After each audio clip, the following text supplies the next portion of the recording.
Isang buhay na nakakulong sa obligasyon. Mula nang pumasok si Dad sa politika, lahat ng galaw ko disusi na. Nung ipakasal niyo ako sa anak ni Chairwoman, kahit maging ako iningatan ko. Mag-divorce na tayo. Please lang. Kailangan mong i-maintain ang dignidad mo pagkatapos ng divorce. Huwag kang gagawa ng anumang makakasira sa reputasyon natin. Ang makakatagpo ng taong babaguhin ang kanyang puso. It's beautiful time 매번 소리 나게 가슴이 뛰고 It's beautiful day Ba't nakasandal ako sa'yo? Munti ka nang mahulog kanina nung antukin ka kaya bigla kitang inalalayan. So, gusto mong manood ng salsa?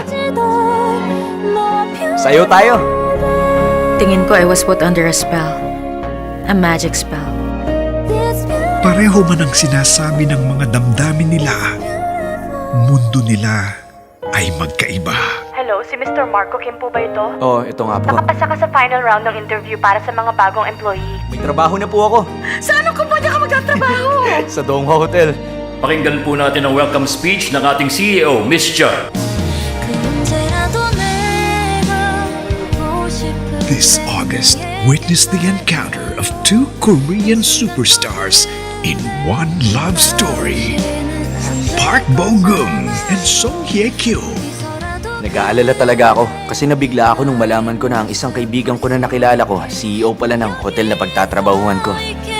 Ang pag-ibig na nagsimula sa pagkakataon, Sa laki at lawak ng mundo, nakita tayong dalawa at nagkakilala sa iisang lugar. Magkasama tayo sa isang masayang araw. paninindigan ng isang desisyon. Tigilan mo na maging close sa CEO natin. Malaking kasiraan yun para sa kanya. Anong klaseng kalokohan to? Kapag may pangyayaring makakasira sa pangalan ng pamilya, mawawalan si Pauline Cha ng karapatan sa lahat. Paano mo nagawang ma-involve sa isang skandalo? Lalo pat mas bata yung lalaki. Marco, ipagpatuloy mo na lang ang buhay mo. Hindi kita iiwang mag-isa. Yun ang desisyon ko. One moment will change your heart. Encounter soon on ABS-CBN.